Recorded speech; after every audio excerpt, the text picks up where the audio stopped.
Hello, everyone. Welcome once again to The Witching Hour is Nigh. I'm Peg Aloi.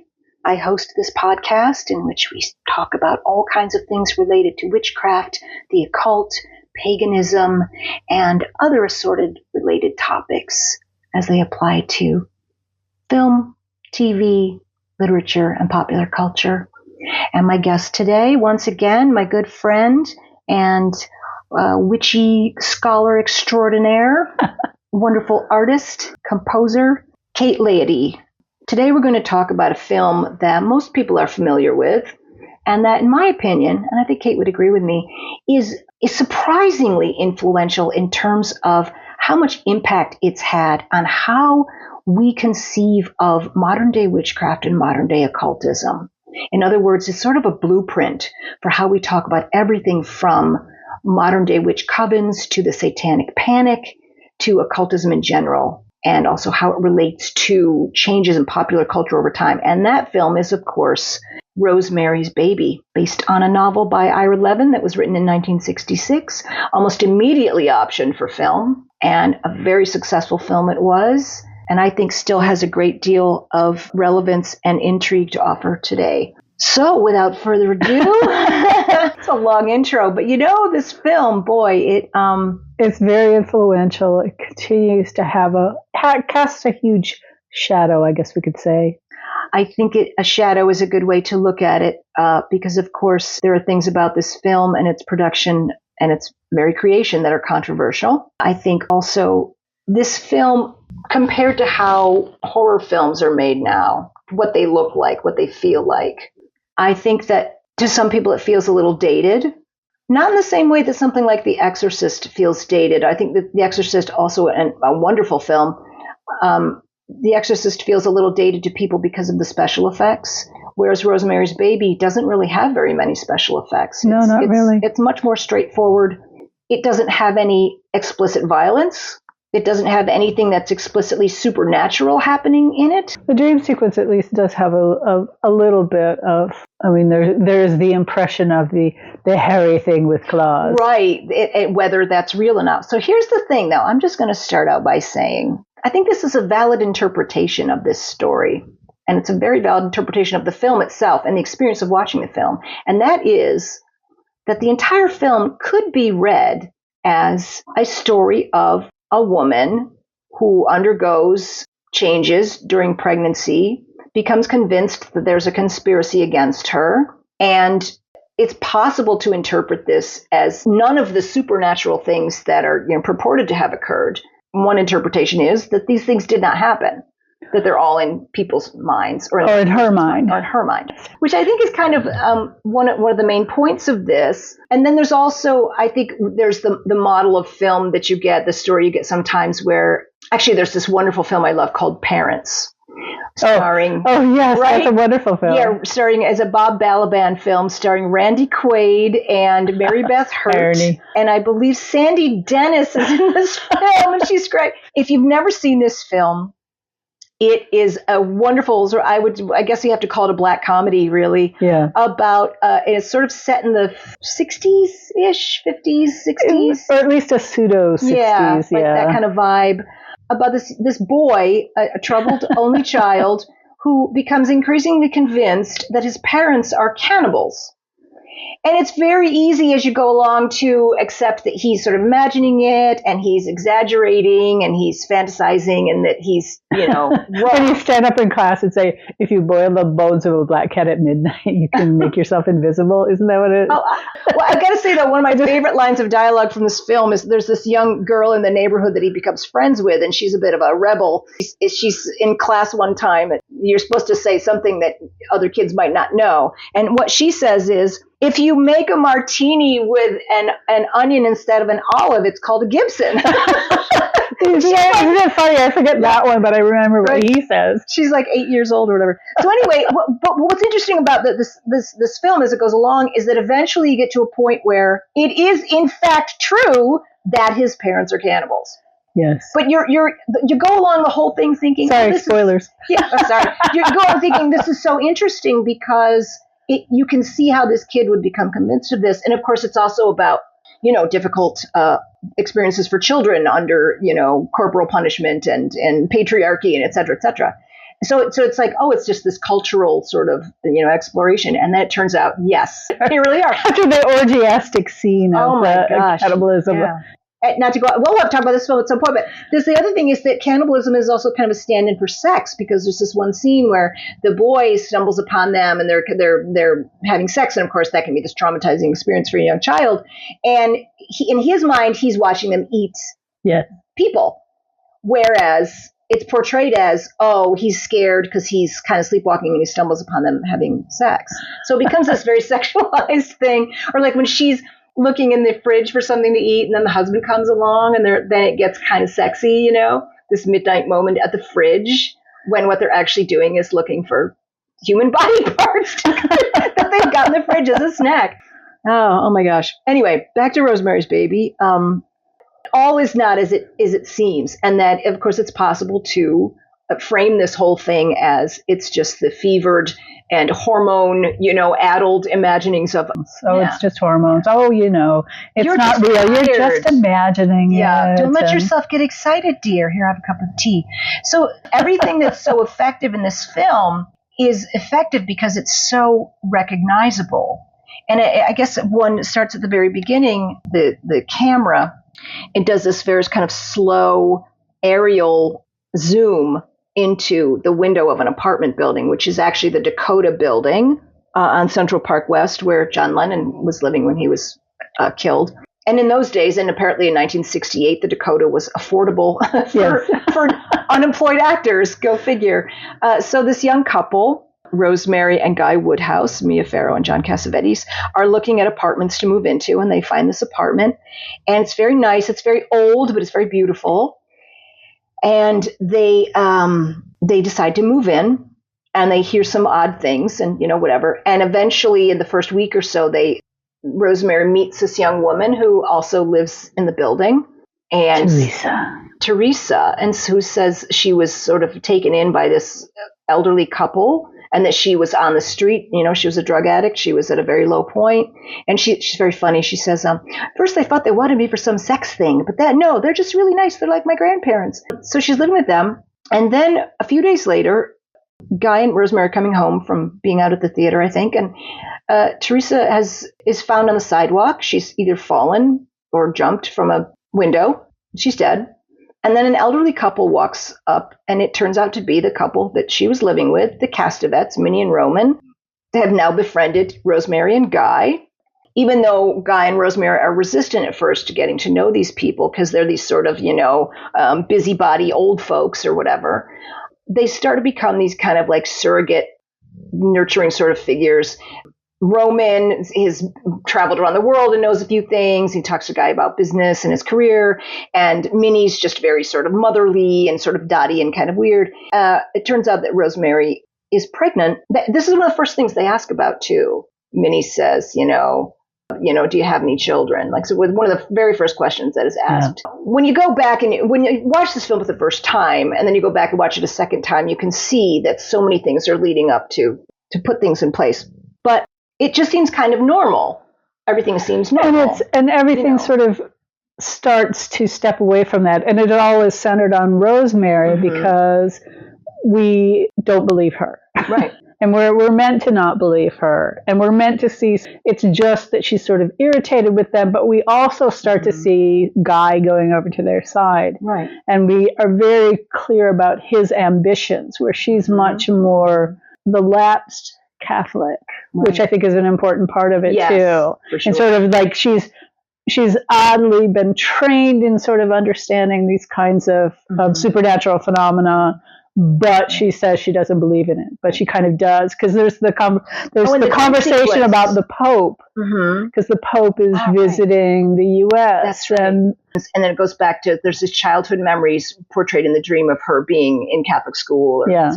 I think it's interesting that you mentioned too that Guy has his own ambitions, and people start disbelieving Rosemary when she says certain things are happening. But one of the first things that happens, of course, is that as soon as Guy finds out that Rosemary's pregnant, he physically recoils from her. Yeah. Like he puts his hand on her stomach and then almost can't stand to touch her. And then at some point, she confronts him and says, maybe we should talk about how you're not looking at me. Like, he can't even look at her. So, of course, this is, again, this idea that there's this parallel experience to what women go through as their bodies are changing during pregnancy. This is just a pretty typical thing. Like, women, couples might not have sex, partly because of the physical risk, but also just because of, whatever. She's not feeling well. She doesn't feel attractive. Husband doesn't find her attractive, et cetera, et cetera, et cetera. All these possible things. But the fact that the reason that Guy does not find Rosemary attractive, we later find out, is because she's carrying the spawn of Satan inside her. It's not his child. So, I mean, it picks up on that motif of women being often very ambivalent about pregnancy, too. Mm-hmm. But then it's funny because one of the things I'm reading right now is Christoph Faust's latest novel, The Get Off, where the main character is unexpectedly pregnant and just refers to it as the situation. She's been sort of trapped unexpectedly. Mm-hmm. And there are a lot of stories of this because a lot of women are very ambivalent about the idea of pregnancy. And I mean, this is why we need access to abortion, because not every woman wants to be forced to have a child, right? Even if it isn't the devil's spawn. Well, and I mean, to go back a bit in the story too, I think this is really interesting because as we see, they do both want to have a baby, right? And the first night they're in the apartment, as one does, one gets takeout food and soda and sits on the floor. And she says, let's make love, and whatever. And then when they're trying to make a baby, so to speak, and Minnie and Roman have gotten involved at this point, and Minnie gives her a dessert chocolate mousse. We call it chocolate mouse. That she has drugged with something. And of course, Mia Farrow is a very, very, very slender person, so it doesn't take much. Although she refuses to eat it. She says it has a chalky undertaste. But she does eat enough of it. Imagine if she'd eaten the whole thing. My gosh. She eats just enough of it that it makes her dizzy, whatever. They go to bed. She has this crazy dream where there's old naked people standing around chanting and, and she's impregnated by this big hairy beast. So the next day she finds bloody scratches on her back. And then Guy, very nervously laughing. What's really funny about this is I think John Cassavetes is actually a really great actor. Oh, he's fabulous. But in this film, first of all, you see bits of him where there's like a TV commercial or a play he's rehearsing for, and you can tell he's kind of a bad actor. But what's really interesting about his portrayal in this film, and I think it's on purpose, and if so, I'm so impressed by it, he seems to be a bad actor in this film, too, if you see what I mean.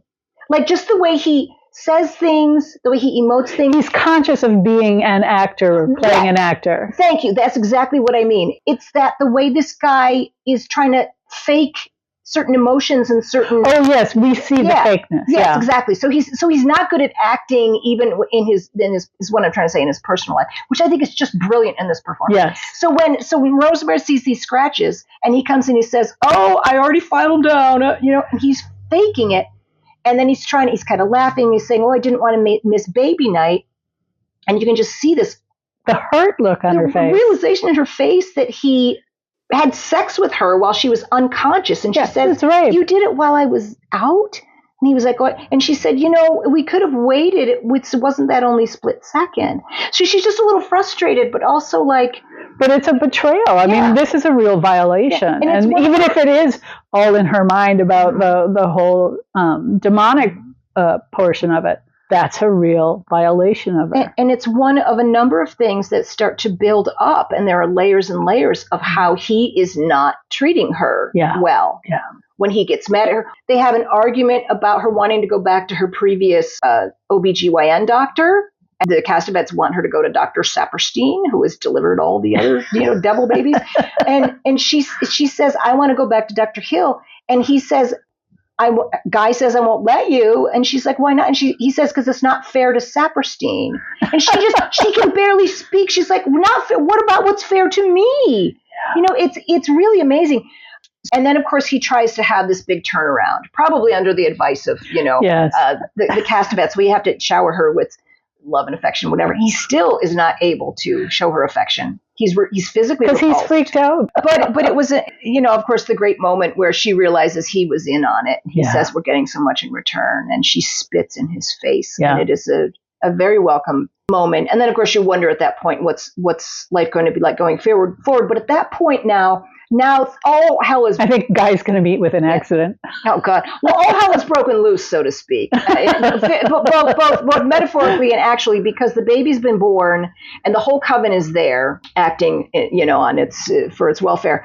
And we now know this is real, right? That this has actually happened. It's that moment in parents where, yes, we know they're cannibals. Yes, we know, in fact, this is a conspiracy. They are a coven of devil-worshipping witches, and they did, in fact, conspire to impregnate her with the devil's child. Here's the other thing, though. It's also possible to interpret that as these people are all crazy, and they're just imagining all this. In other words, and people have said this, of course, about modern witchcraft ever since the get-go, too, that none of you are having religious experiences. None of this is real. There's no such thing as this or that.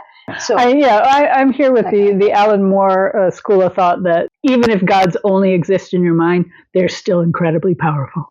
Well, that's the thing. And then this is why, cinema, I think, when it's living up to one of its most clearer purposes, in my mind, is that it shows us what the human mind and the human spirit can be capable of. And it's writ large on a big screen, and it mirrors that back to us. It mirrors the human experience back to us, but makes it more grandiose and emotional and beautiful and terrifying. And so when we see this rather small story of a couple that goes through changes and difficulty in the early stage of their marriage, and it's reflected back to us, but it's also, it's wrapped up in this whole story of Satanism and witchcraft. I think this is very, very powerful, especially because we keep being told, it keeps poking at us again and again, saying, yes, this may be a satanic conspiracy. This is also what happens to women, who are in this position.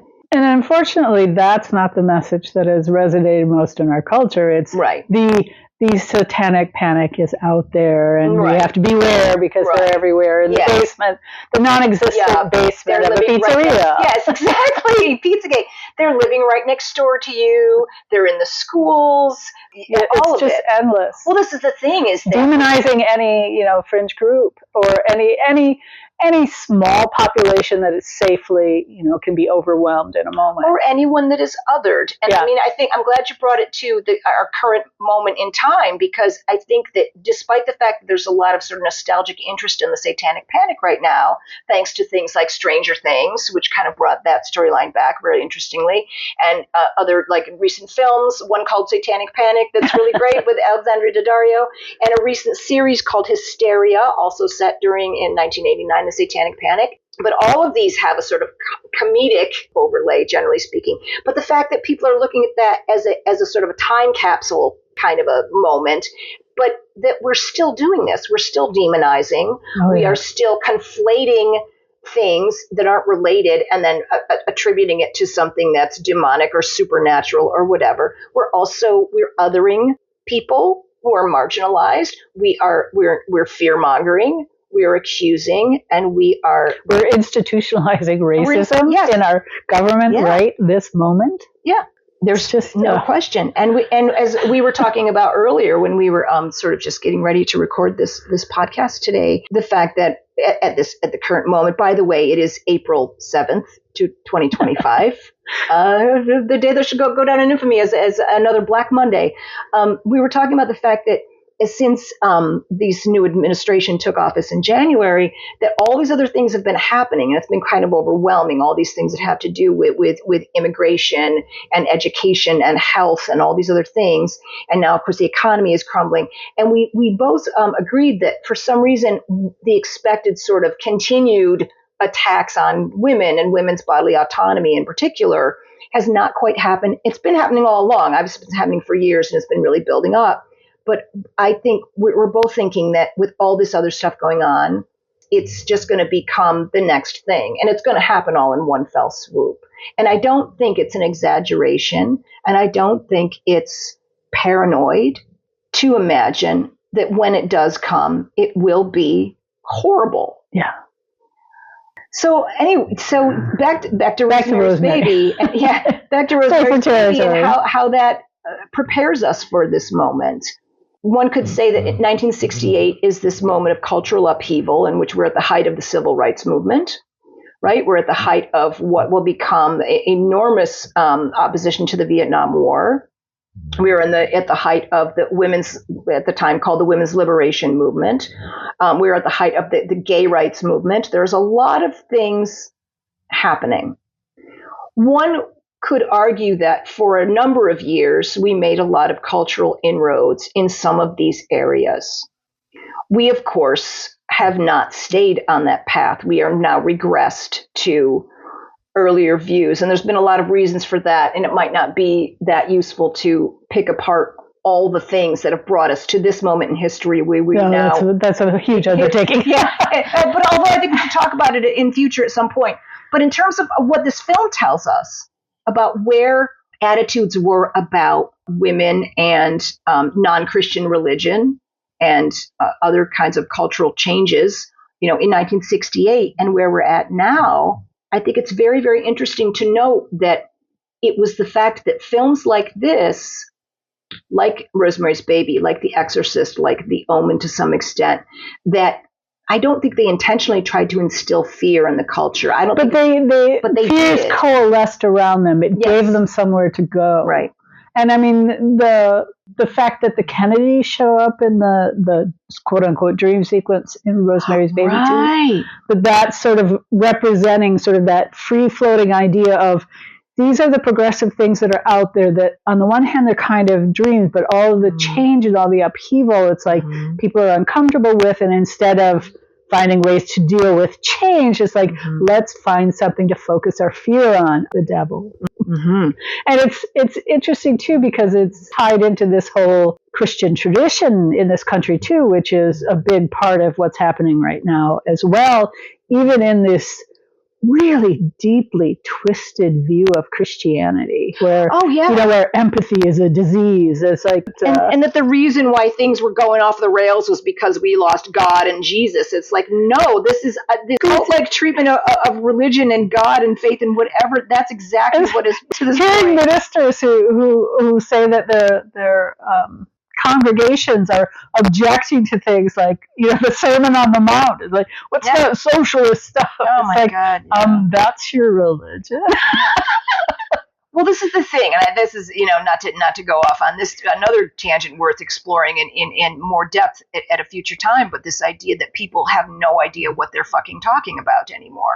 People have no sense of history, context, or cultural sort of awareness of depth. And that's why they've been destroying education for years now. It's because they want to have ignorant people who don't have any context, who don't know anything that's happened before yesterday. Of privatization, because public education was, destroying and corrupting our youth. And now it's clear they don't want any education. And now the Department of Education is gone, no more. So we got that going for us. Deep sigh. It's interesting, but we keep kind of coming back to the fact that, what a shit show we're living in right now. Yeah. And yet, discussions like this about how Rosemary's Baby took us to a certain point in the culture are important, because it's really, here's the thing.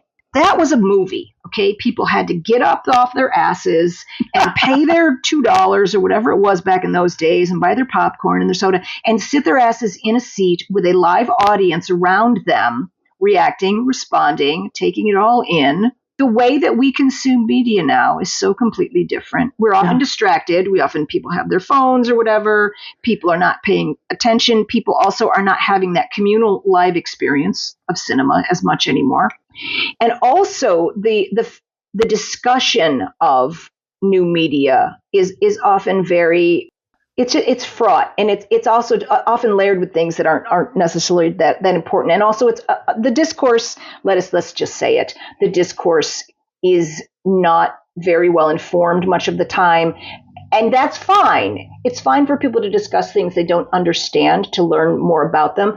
But there's no curiosity to learn more. That's true too. But there's also this weird fake knowledgeableness, out there, where anyone that wants to call themselves a film critic or a culture or a journalist or whatever can just say they're these things when they're not, and they really don't necessarily have awareness. But if they're the loudest voice or the most aesthetically pleasing account on TikTok or what have you, these people will often gravitate towards opinions and tastemakers and whatever that don't necessarily have anything not only accurate to say, but not terribly interesting to say. I mean, that's just sort of a thing that I think it's worth acknowledging, that when we talk about the impact of media and storytelling, narrative storytelling on our lives, whether it's a new novel or a new film or a new TV series or what have you, or a new anime or a new video game, that the ways in which we talk about it has changed. The ways we experience it has changed.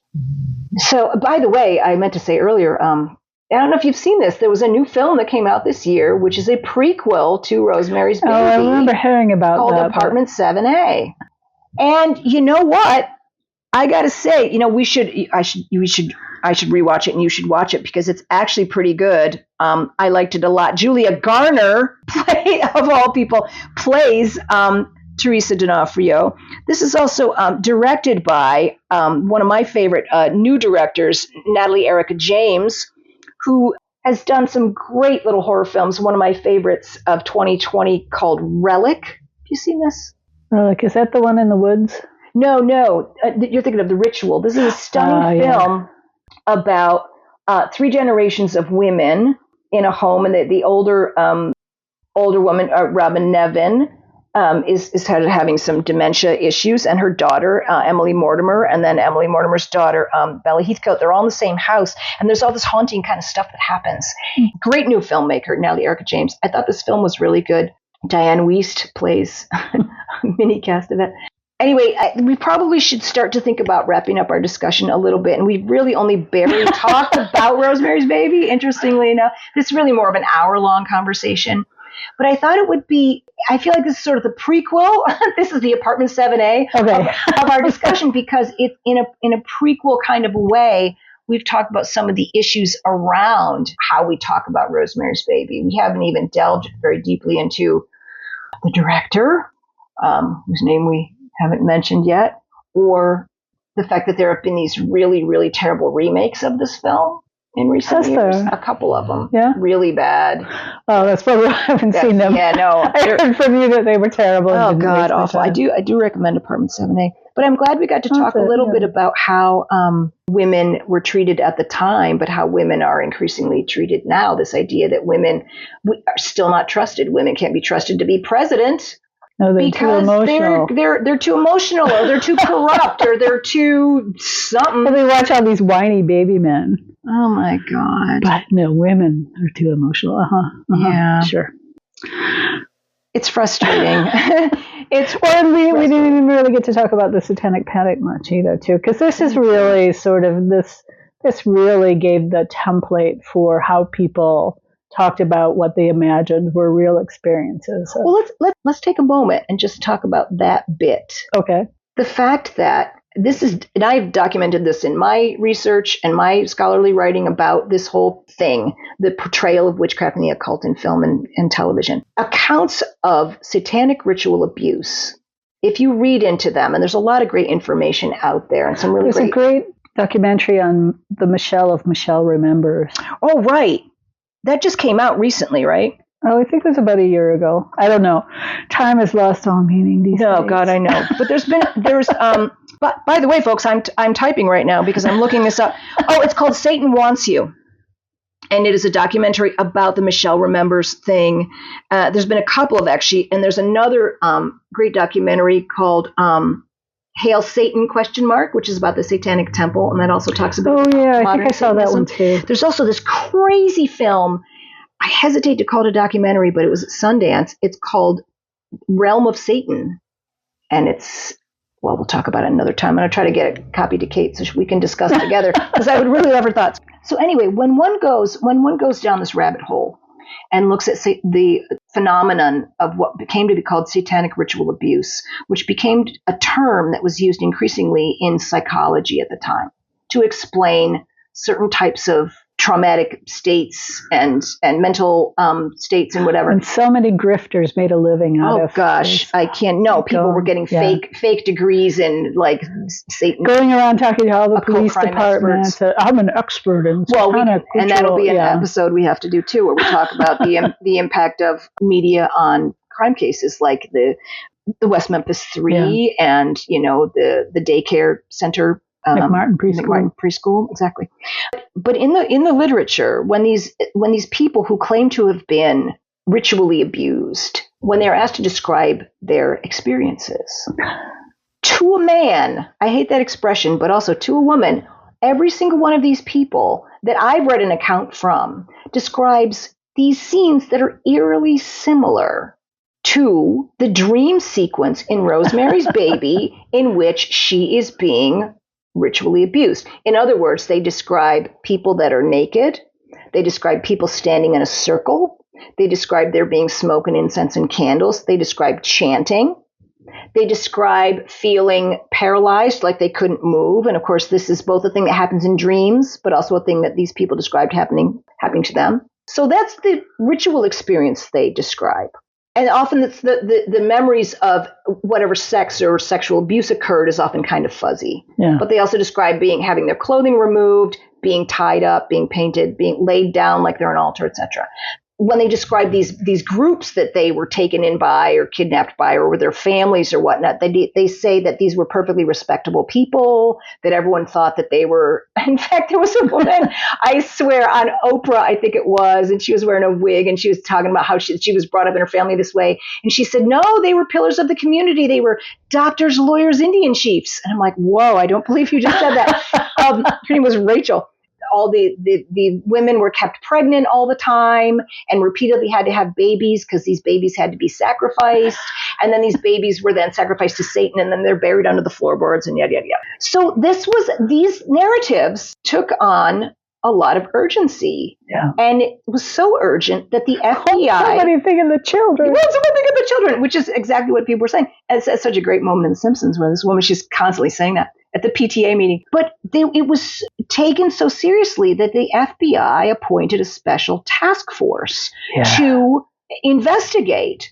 Kenneth Lanning was the guy that headed it up. And the power of narrative. They looked for years. I think it was at least 4 years where they devoted a fair amount of time and money, it must be said, our federal tax dollars pay for the FBI. Or used to.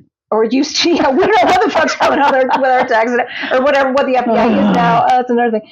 But there was a huge report that was issued, at the end of the big project.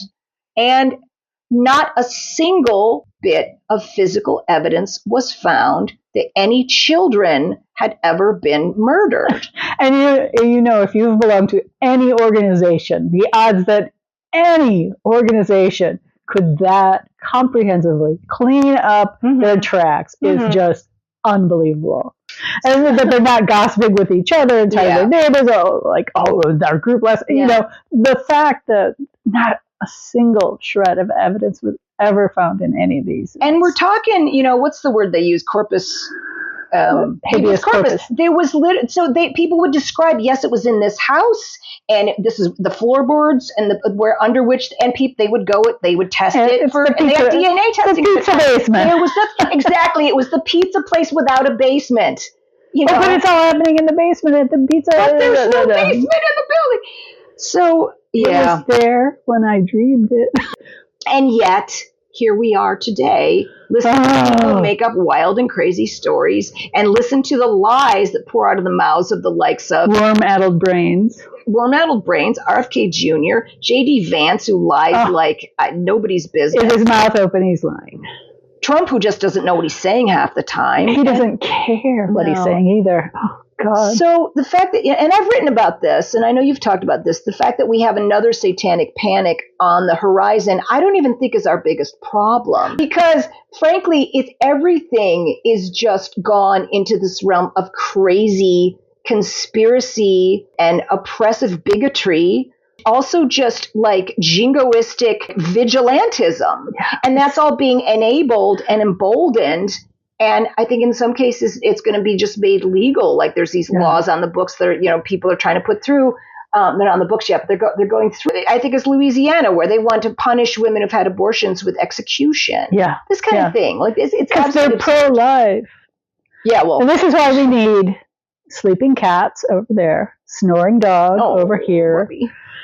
Cheese, crackers, tea, and friends, so that we can feel grounded and we can remember there is reality. There is reality despite all these people, and that we can cling to it in the face of all this absolutely utter batshit insane stuff.